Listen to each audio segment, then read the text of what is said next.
Salespeople are leaders. The good salespeople are leaders. They know their job is not to puke that's utter knowledge about everything, about all the great things you can do. It is to really find out where people are trying to go and then lead them through a process that helps them find the right solution.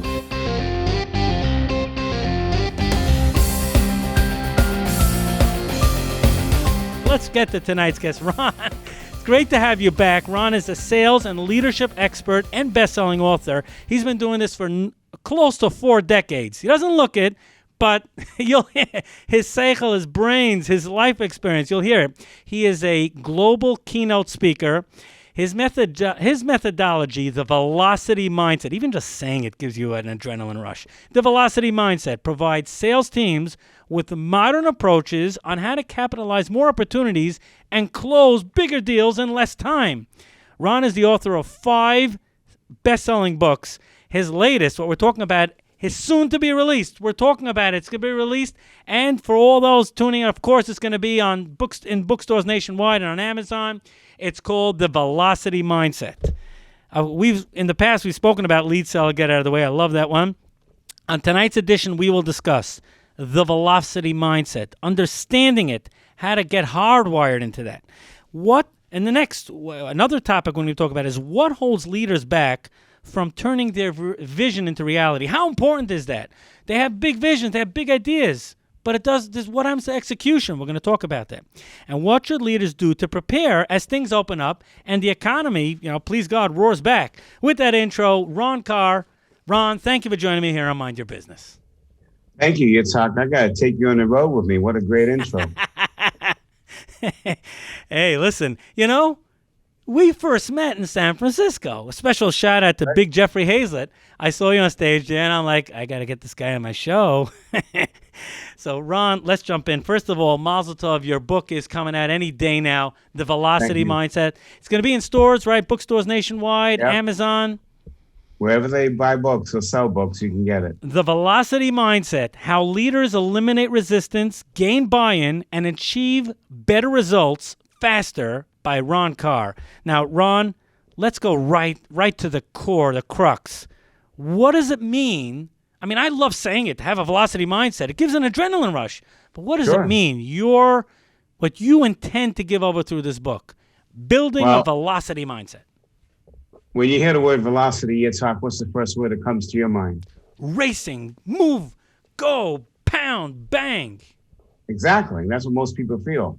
Mm-hmm. But how many times do they do that? And at the end of the day, they're exhausted and burned out, and they still haven't achieved what they wanted to achieve. Yeah, and that I'm not going to answer on the air.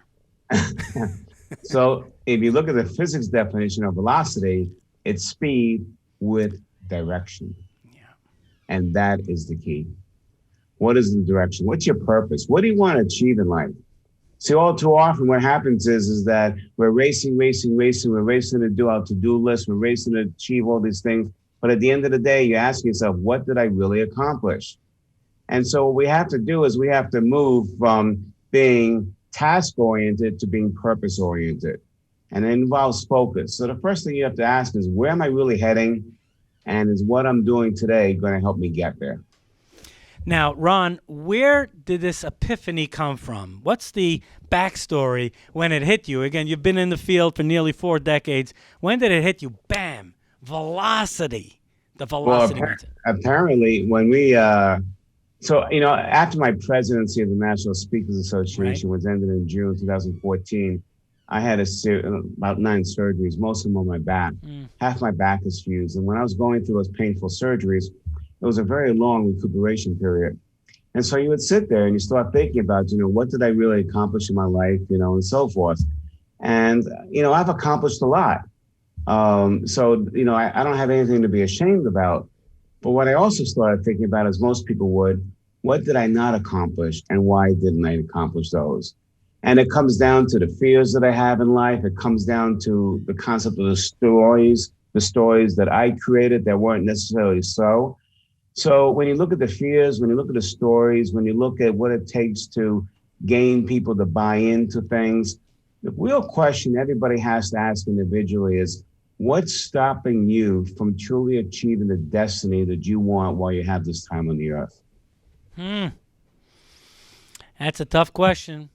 That's tough, but it's important to give thought to. You're right. So many people just flying through the day, flying through the week, the months, the years. They just whiz by and like, Right. And so going back to, when I was laid up, I realized that was really a passion of mine because at the same time, at that time, I was 60, I'm 64. So then I said to myself, okay, you got a few more years, obviously, of good health. What are you going to do? And so I figured at that time, let me go travel around, do all the keynote speeches till I'm 70, and then I'll slow down. Well, then COVID hit, and it hit everybody at the same time. Yeah. And when COVID hit, it all made us realize what's our life's purpose. And we all started thinking deeply. And I started realizing, why do I have to wait till I'm 70 to retire? Why can't I move to Florida right now? If I want to, we can have a better lifestyle for less than what it costs in New York. I can play more golf and at the same time still run my business. So what it really showed us is, if you really want velocity, it's what's stopping you from doing what you really want to do right now. Now we know that leadership and sales is all about results. What are the 3 results that you spell out in the book? Again, we're talking about Ron's brand new book, The Velocity Mindset, How Leaders Eliminate Resistance, Gain Buy-in, and Achieve Better Results Faster. It's available at Barnes & Nobles and bookstores nationwide, and of course on Amazon. Well, Ron, you basically just gave the 3 results. They all eliminate resistance, gain buy-in, and achieve better results faster. So break it out for us, yeah. Now, the reason why I say salespeople are leaders, and that goes back to my last book that you liked a lot called Lead, Sell, Get Out of the Way, is that salespeople are leaders. The good salespeople are leaders. They know their job is not to puke that's utter knowledge about everything, about all the great things you can do. It is to really find out where people are trying to go and then lead them through a process that helps them find the right solution. That's why this is for salespeople. It's for anybody who has a title. But really, you don't have to have a title in management to be a leader. You should be a leader of your own life also. Profound. Thought-provoking. You're pushing people to think, Ron. We have to, because, at the end of the day, life is very precious. And we get caught up in the treadmill, doing things, on task, not purpose. And then at the end of the day, we have regrets. The passion for this book is, and I know I'm not the only one who's had this in the history of the earth, but I realized where I didn't achieve some of the things I wanted to be. And my passion right now is to give tools to people so they themselves, when they get to an end of a period, whether it's the end of a year, the end of a life cycle, whatever, that they really have no regrets, that they really had a life that they really impacted others and that they did good, but most importantly, they felt good about it. My guest is Ron Karr. He's been on before. Tonight we're talking leadership and sales, but leadership. His brand new release, The Velocity Mindset, How Leaders Eliminate Resistance, Gain Buy-in, and Achieve Better Results Faster. Ron, you're a busy guy, but I thank you for taking out time for speaking to the great listenership, which could be as high as 50,000 people. We don't have the exact number, but it's somewhere in the tens of thousands. And it's always great content. I always get great feedback. So I'm like, Michal, we got to get Ron back on. So he agreed. Thank you. My pleasure. Great to be with you. Thank you. I want to go straight to Chapter 3. I love this one. Not that I don't like the other ones, but Chapter 3. I'm just going to read a couple of lines here. The psychology of influence. Before moving on to the techniques, I'm just reading from the book here. For achieving velocity, it's important to understand some of the neuroscience involved. Just one other quick sentence here. This chapter is a layman's overview of 3 such hormones: cortisol, oxytocin, and dopamine. How does it all work, and how have you figured out to leverage it to scaling a business, increasing sales? You just have a way of understanding that science and applying it to business. So we know that if you're going to be a leader, the only way that you're going to succeed is through the efforts of others. And you have to be exceptional in being able to enroll others in your ideas. That goes for salespeople, it goes for managers, it goes for CEOs. So the first thing that a leader has to do if they're about to enter into a conversation, they have to take responsibility for creating the best environment for someone to be engaged. Right. What most salespeople do is they don't even do that part. They immediately call the person up on a self-focused mindset. They do what they want to do. They have no regard for what the other person wants to do. And at the end of the day, they want to know why the person wasn't engaged and why they didn't get the business. So we have to understand one thing. If I called you, Yitzchok, and you were a client of mine, even if you were a client of mine and you love me, the moment I called you, I'm still an interruption to your day, right? Yep. You got a busy day, and all of a sudden someone interrupts your thinking, your workflow, and then all of a sudden you get a little agitated. Well, imagine now if you get the call from someone you don't even know. What's your state of agitation then? 10. So we know that cortisol is the fight or flight hormone. It's in us, okay? It's a stress hormone. You can't eliminate it. But if you're really going to be a master of influence, you have to understand that the first thing you have to do is understand the environment you're going in and how do you create an environment for someone to want to talk to you. So here's what most salespeople do. Now, first of all, let me give you a graphic. I'll explain it to verbally since we're on radio. Mm-hmm. If you take a horizontal line, right? Mm-hmm. And on the left side, you put 1. And on the right side, you put 10. So it's 1 to 10, right? Mm-hmm. That's the spectrum of cortisol. So we know that if your cortisol level is about a 1, 2, then you're not really turned off, but you're not really engaged. So you're kind of listening, but it's not really landing. Where you really want somebody to be is a 4 or 5. When they're 4 or 5, they're really engaged. You got their attention. They're excited to what you have to say. They're interested, and they want to go. When it starts getting to a little 6, then they start getting a little apprehensive. 7, 8, is this really for me? And they're not really thinking about what you're saying. 9 and 10, they've checked out. Whether they leave the meeting physically or mentally, they're checked out. So you with me on that? Yep. It's hard. Yep. So now I happen to be a person who's calling you up who you don't know, right? Right. Let's suppose you're running a conference, which you do. I know you run some conferences and you bring in great speakers. Thank you. And let's suppose I found out you're running a conference and I want to sell you to bring me in as a speaker, right? Mm-hmm. And so all of a sudden, put yourself into the moment when the phone rings. You're busy, right? You got deadlines for clients, and all of a sudden you get this call from me, right? Mm-hmm. So all of a sudden, ding-a-ling-ling, and you answer and you go, well, there's a difference here because I know who you are, so it's going to be a 5. But I understand. I'm convincing. Right. But let's say not. I don't know. No, the phone rings. You answer? Go ahead. Right. I answered, hey, okay, hello, how are you? Who am I speaking with? Hi, Yitzchok. My name is Ron Karr, and I'm a keynote speaker. And I understand you got a conference coming up. And I wanted to talk to you about the possibility of having me come in and give a great program to your audience. Sounds interesting. I would say right there. Sounds interesting. Send me an email. Let me review it. Okay. Well, let me walk you through this now, okay? Yeah. The moment the phone rang and you picked it up in your busy day and you realized it was probably a sales call, where was your cortisol? Yeah. What, 9? Was it a 9? Okay. Yeah. And then I start talking to you about your conference, and you realize you're now trying to sell me as a speaker, and you probably don't even know who I am at that point. Where's your cortisol at that point? I mean, it's somewhat interesting to me, so I think it would actually move back to a 7 in my 7. case, because I'd be somewhat interested. Yeah. Good, but a 7 is still kind of agitated, yes, right? Yeah. All right. So let's do it a little differently, okay? Hi, Yitzchok, how are you doing today? Great, thank you. Yitzchok, I know you're really busy, and I'm sorry for intruding upon you. I understand you got this great conference coming up, and you're about to make some very difficult decisions on who you're going to bring in as speakers. Can you share a couple of minutes with me so we can discuss this? Because I may have a couple of ideas for you. I would say still 6 or 7, like That's fine. More interested, but still. Yeah.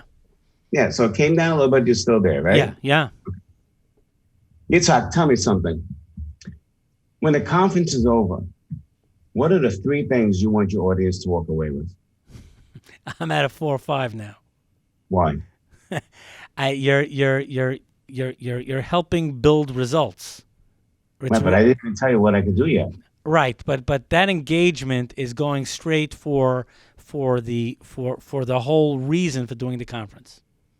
Okay, but it's a unique kind of engagement. Yes. Many people think Yes. that say just by asking any questions you're engaged. No, if I'm asking, well, what are your plans for the conference? What have you done yet? You don't want to do that. Right. But if I'm asking where you want to go with this thing and what is the most critical thing for people to walk away, I'm not talking about your success, and that's what you want to talk about. Is that a fair statement? Spot on. And then you're 4 on 5, right? Yes. That's what I'm talking about. Now, at this moment, when I ask you that question, so let's role play. Let's continue. Mm-hmm. So what are the 3 things you want your attendees to walk away with, Yitzchok, at the end of the conference? I want them to walk away with real actionable steps that they could take back into their workplace and execute on and become successful through it. Great. I mean, that's my key one. That's my key takeaway. Yeah. Okay, now at this point, Yitzchok, you don't know me. Right. But yet you gave me some information. Yeah.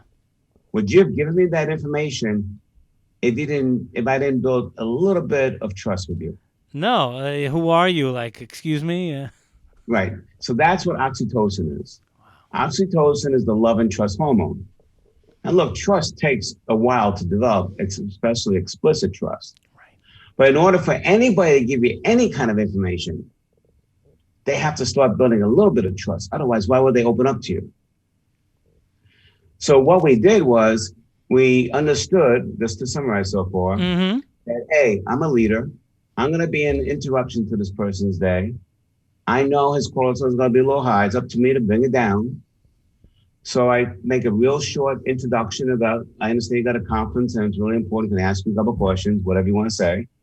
And then you're going to tell me that. And then the key to getting it down to the engaged level is asking what are the 3 things you want to achieve through this event. And by just doing that, there was a switch in your brain. Let's talk about that for a second. Yeah. Right up to that moment, right? You're thinking about all the things you're doing. Why is he interrupting me? Who is this guy? I don't know. And then all of a sudden I asked you, what are the 3 things you want your audience to walk away with? Explain for the audience what was going through in your mind. What was the change in emotions or whatever? What was the change going on? The change to me was that instead of you trying to sell me something, you might actually be helping me.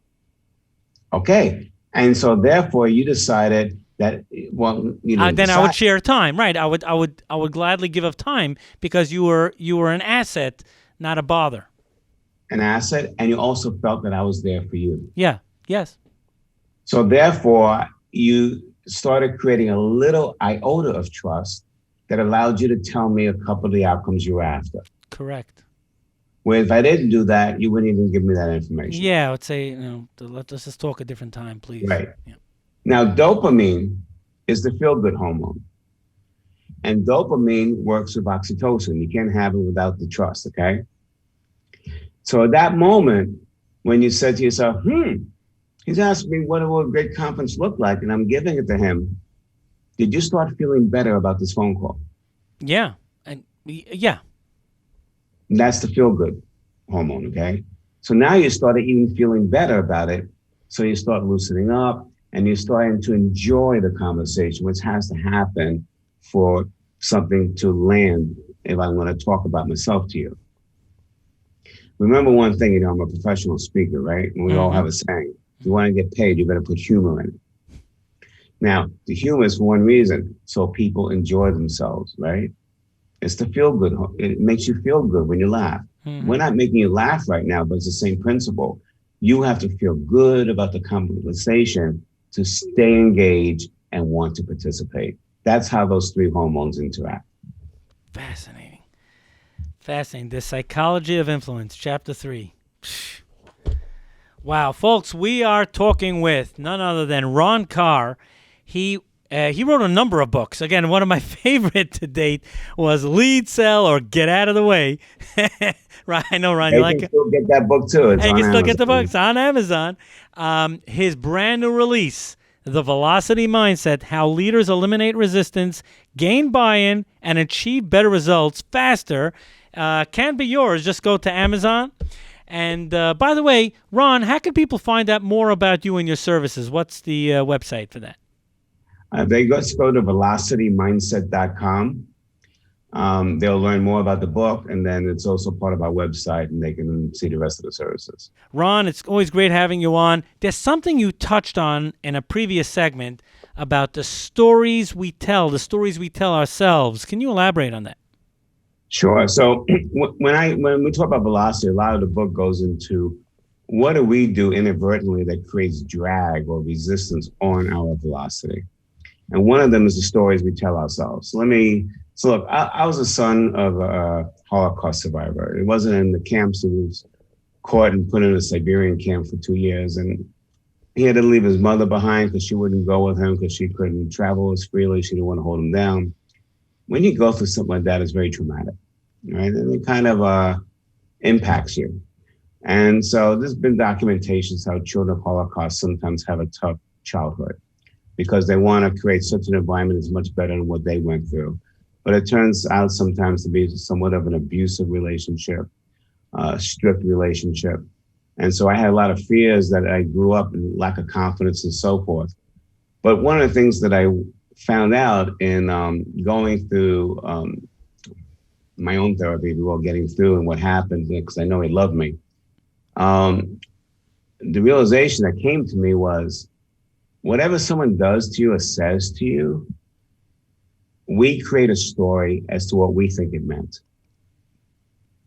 Whereas they're talking to it from their own experiences. But that story that we created can many times affect us. For example, let's suppose that you're in elementary school and you want to go and sing. And then you try out for the choir and the teacher says to you, out of a good nature, because she's trying to help you, but she says it this way, you don't have a voice at all. Don't even bother. Do what you like best that you'll have a lot of passion about. Well, all of a sudden, that person who really wanted to have that passion to sing is destroyed. Yeah. And now they're creating a story as to how bad they are. And so they may never, ever try and go out and perform or sing again because of what that person said and the story they created. You with me? Yeah. That's what I'm talking about. We create stories on everything, even simple things, okay? The point is, when people want to create the destiny for themselves going forward, the one thing we ask them to do is start with a clean piece of paper. And what that means is forget about your biases and experiences from the past. Forget about your stories. Forget about what you think is possible and not possible. Let your passion come out and write down your true destiny. When you allow yourself to do that, that's when you're really going to break through the glass ceiling. But what happens is most people, when they create the destiny, it's impacted by what they think is possible, not possible, by the past and by the stories they've told themselves. So that's how you break through it. The key thing to remember about stories, and we have stories about everything, is that you're the one who created the story. Therefore, you have the power to change it. Wow. Now, we created the story, but your point is it's based on life experiences that we internalized and then interpreted. But if only we if only we learned how to kind of tune out the negative stuff and swallow up and let the positive stuff charge us forward. Yeah, but it's not even negative. It's just how we interpret it. It's our interpretation, right? So true. That's what it is. And that's what people have to recognize. It's not reality. It's just a story. Ron, you gave a great example about a child growing up. And perhaps it's the same response as you mentioned in the last few minutes, but from the vantage point of leadership, are there certain things that hold back a leader from executing a vision? Sure. I can't tell you how many times in my own life, I would have a plan to go forward and do something like the book. The book came out, we had a vision, we do it. And then all of a sudden, I started saying to myself, oh, man, the launch of the book. What we do to launch books is speaking audiences, but there's no speeches now. Now I'm really screwed. That's a story. And I had to work my way through that. And I said, okay, so what can you replace those speeches with? And the strategy we came up with was to get on as many podcasts as possible. I'm doing 2 or 3 podcast interviews a day. Why? Because it's in front of audiences. The real issue is, how do you get in front of audiences so they can hear you, get excited, and then go buy the book? But if I allowed myself to get stopped by that story, it's impossible to launch a book because we have no speeches, you and I wouldn't even be here today. By the way, the book that Ron is talking about is his brand new release. I'm showing it here for all those that are watching it on YouTube. The Velocity Mindset, How Leaders Eliminate Resistance, Gain Buy-in, and Achieve Better Results Faster. Ron, the Law of Focus. Yes, sir. Could you please elaborate? It's even fun to talk about it, the law of focus, especially in today's day and age, right? With the phones and the distraction. Well, actually, it's changed for all of us because of COVID. But let me give you an example, then we'll talk about today. Sure. I was giving a keynote for the International Council of Shopping Centers for the Centerville Conference. All these big mall owners, real estate tycoons, really, people of wealth and significance were in that room, 500 of them. And I opened the speech and I started by saying, why is it that each of you are always late, impacting the person behind you who's waiting for you to get done, but yet come heck or high water, when that mall opening date comes, it opens. That's because of the law of focus. When everybody is focusing on the same end result, you just can't destroy that, if you understand what I'm saying. Yeah. That's the intensity of focus. It's making it happen. It's seeing it happen. It's saying that failure is no option here. That's the law of focus. What we focus on is what we tend to get. It's just the bottom line, and it's a part of human nature. Now, when COVID hit, all of our worlds were upside down. Businesses, physical health, and God, I hope it's not for any of your listeners, but if anybody lost anybody, it all changed our lives. And all of us started asking ourselves, what's our purpose? And what are we focusing on? And it made people really start thinking about whether or not they were focusing things on that were making them happy, the right things in life, and force them to focus on what they really wanted in life. So we all had a chance to pause. In the book, we call The Art of the Pause, which I'll talk about in a little while. But we all had a chance to pause and ask ourselves, what do we really want? And what should we really focus on?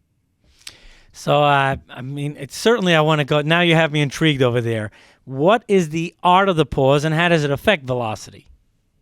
So the art of the pause is, many times, like I said, we're on that treadmill, we keep going. So many times it's simple. Pause and ask yourself if what I'm about to do is going to support what I want. So let's take a salesperson, for example. If a salesperson sells a product or service that they know it usually takes 5 conversations to close a deal. And they're going to call the person up for the first conversation. So they ask themselves, what's the goal? Oh, I want to get the business.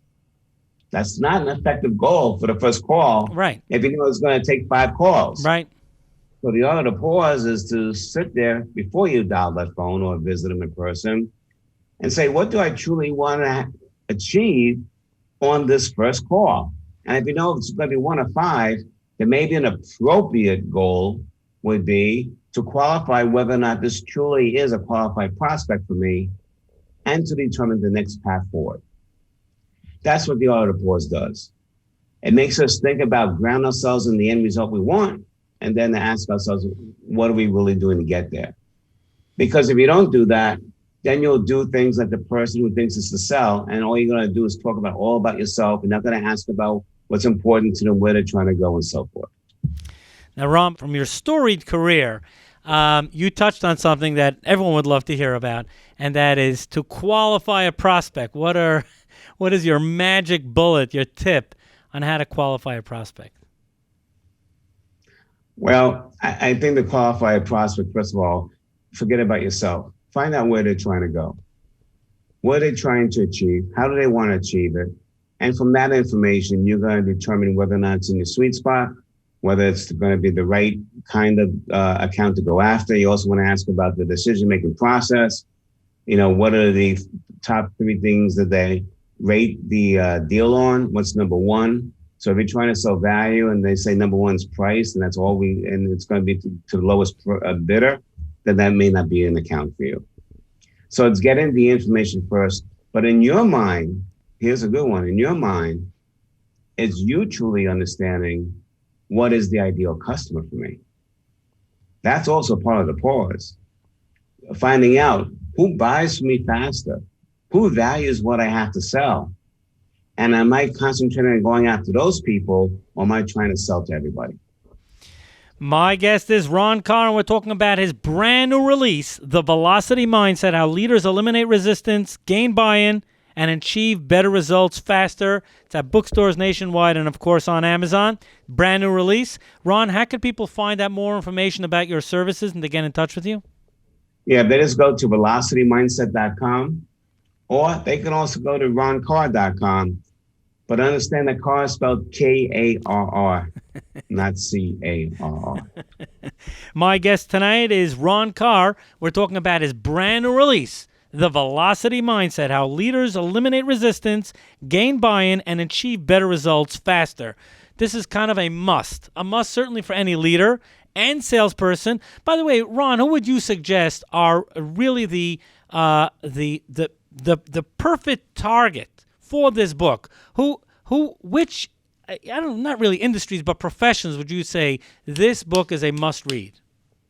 Well, excuse me. Obviously, it's for any manager, any salesperson, but it's really for anybody who has to gain buy-in from others and who has to, lead others through various steps in order to get to an end result. So it could be teachers. Teachers obviously like this concept. I remember when we wrote Lead, Sell, Get Out of the Way, I had a retired professor saying if he read that book while he was teaching, he would have been a better professor. Wow. So it's really for anybody who's looking to lead themselves and others to get to different results. Ron, I happen to love in particular Chapter 6, all right? The title, Start with a Clean Piece of Paper. Why is that mindset so important? Well, because again, you want to break through glass ceilings. You want to get to different results. Most of us do. But if you let your past get away from it, all you're going to do is recreate the past.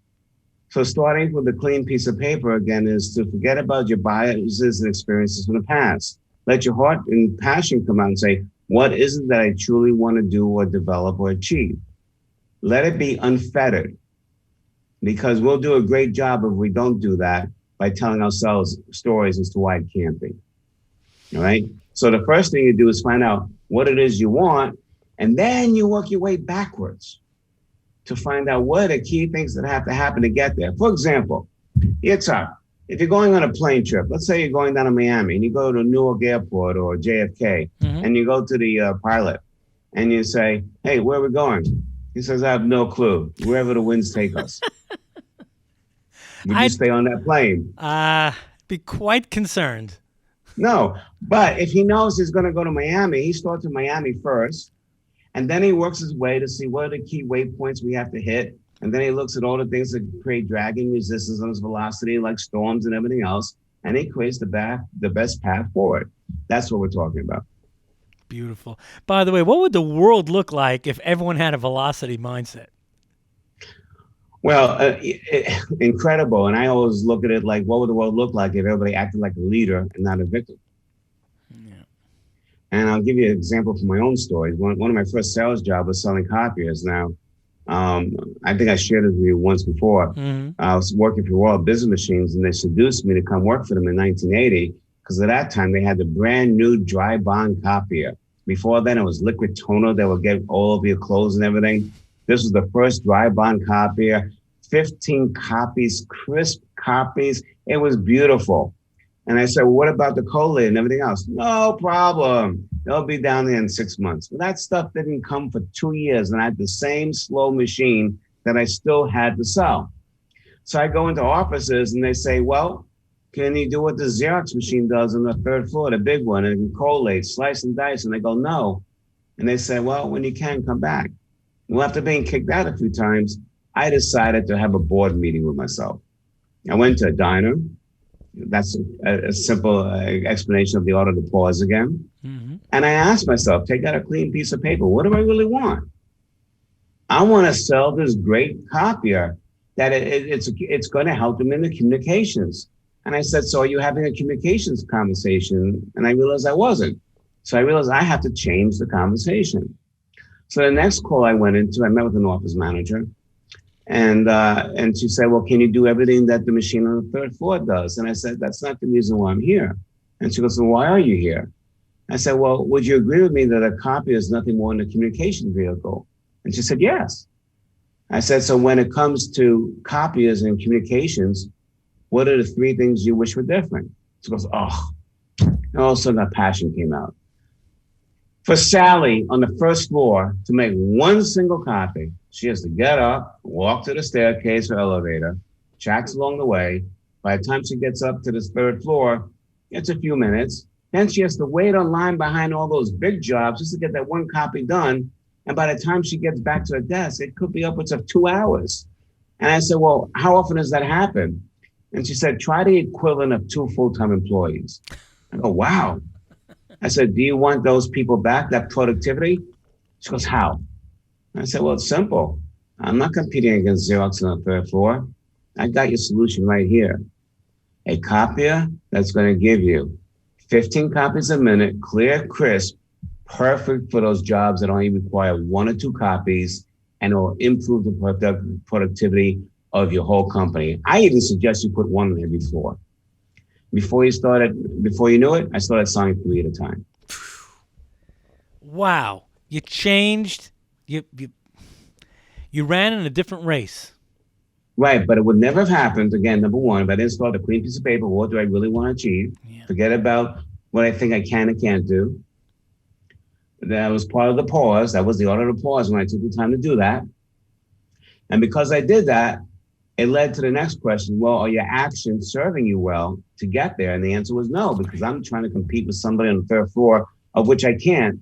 So maybe I need to change the conversation.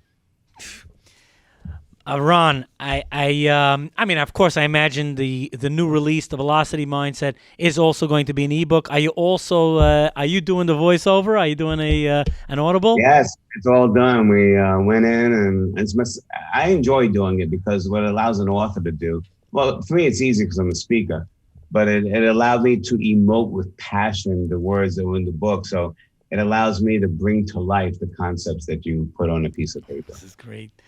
Ron, we're praying that we're at the tail end of the pandemic, but there's still a large percentage of Americans that are working from home. Is it possible to maintain a velocity mindset with a significant portion of the workforce still working from home? Yes. Now, I know, like Mayor de Blasio is saying, we need to bring everybody back in because we need to get creativity and so forth. Look, there's no argument that if people are together, you probably have a little more creativity and back and forth. There's no argument about that. Well, we also have to be real. The end of the pandemic is 2 parts, not 1 part.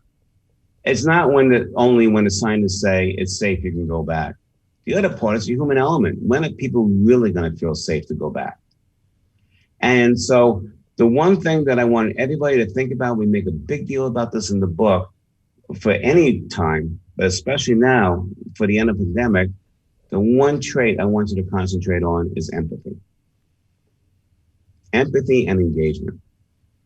You have to have empathy for what people are going through, not just getting upset because someone doesn't want to come in. They may still have children at home from school. They may have other things. They may have fears. If you have empathy, at least then when someone is showing resistance, you're going to say, well, tell me what's going on. I'd love to hear why you're not comfortable, because if anything, I want you to be comfortable. So share that with me. Empathy allows you to ask questions. And from that information, you'll probably get an opportunity to come to a meeting of the minds that will be good for both sides.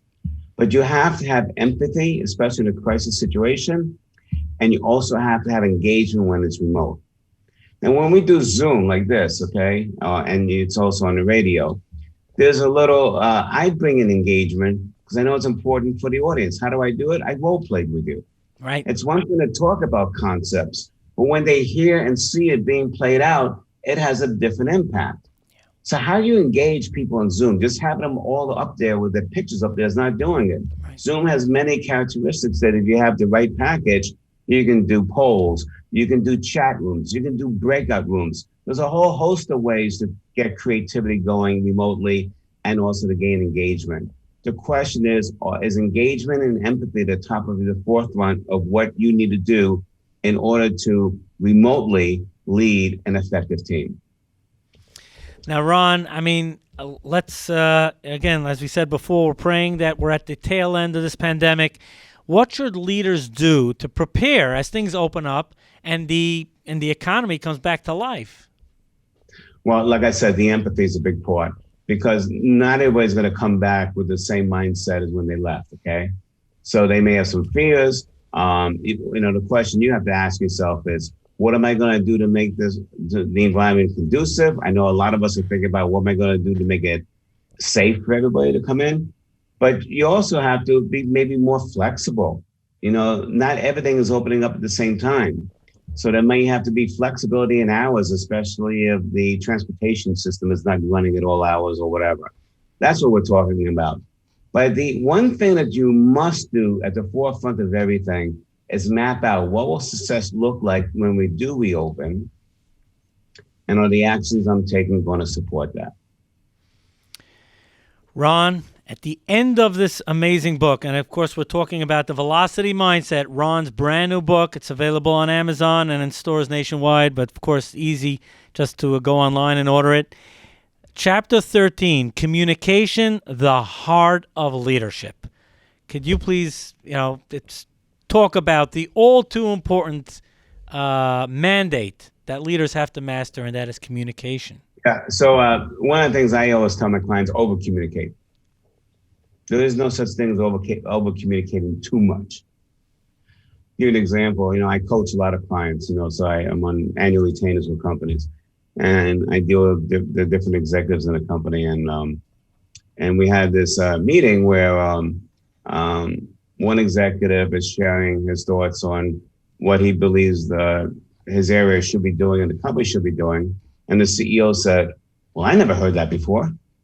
And the guy got frustrated. What do you mean? I told it to you before. He thinks he told it. But at the end of the day, it didn't land. So number one, just because you communicate something to somebody doesn't mean it was an effective communication. It only is effective when it lands.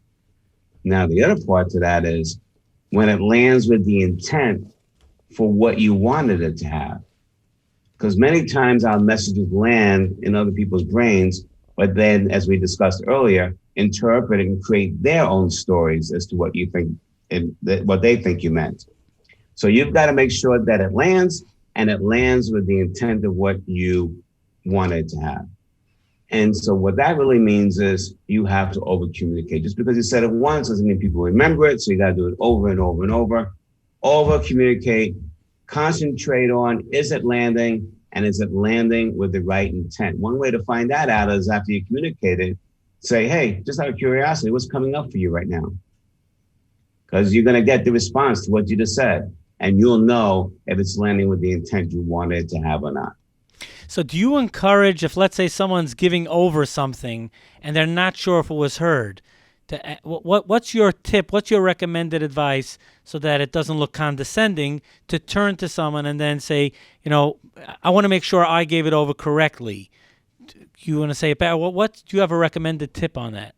No, I would just simply say, I say something and I'd say, hey, what are your thoughts on that? What are your thoughts on that?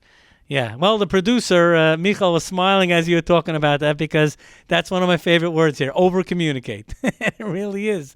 And it's so true. It's so true. People think, you say something one time and suddenly, magically, everyone understands what you're talking about. If I can give you a metaphor. Yeah. When we do interviews like this, right? Yeah.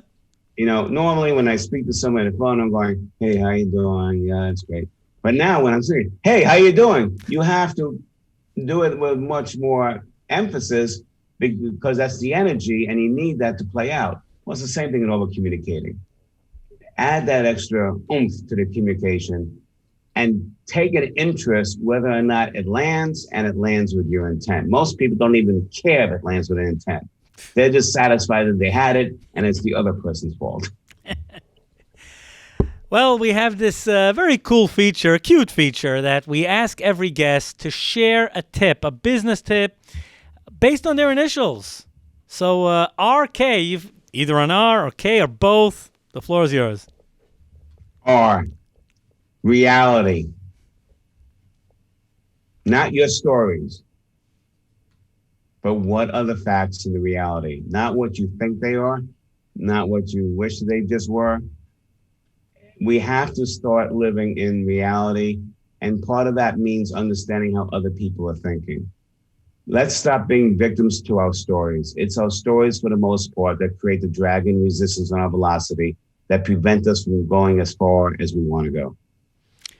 What an amazing show. Wow, the time flies.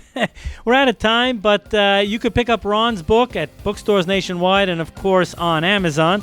The Velocity Mindset, How Leaders Eliminate Resistance, Gain Buy-in, and Achieve Better Results Faster. Thank you for watching, and make sure to subscribe to this channel and be notified every single time a new video goes live. Don't miss out on any of the weekly interviews that I have with top business leaders, sometimes Fortune 500 executives. Hit subscribe and turn on notifications.